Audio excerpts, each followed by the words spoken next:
ازيكم عاملين ايه؟ اخباركم ايه؟ النهارده يا جماعه هنعمل طبيخ بقى، بس يعني بشكل تاني كده، في بحله فخار ولا برام مصري تحفه جدا. انا استخدمت دبابيس الضاني وحطيت عليها شويه بصل، وهنيجي نتبلهم بشويه فلفل احمر او شطه توم باودر، كمون وكزبره، وشوية فلفل ليمون وبقدونس متقطعين.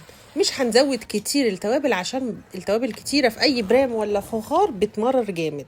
هنحط طماطم متقطعة وكام فص توم وحاجة كده للشطشطة، قرنين، وهنحطهم على النار، على نار واطية خالص. هي هتنزل المية كلها بتاعتها. قرب السوا كده شوية هنحط البسلة ونص كوباية طماطم مطبوخة ونص كوباية مية، ونغطيها ساعتين ونص وتطلع بالشكل اللي هتشوفوه دلوقتي. بألف هنا وشفا، وأشوفكم تاني قريب. سلام.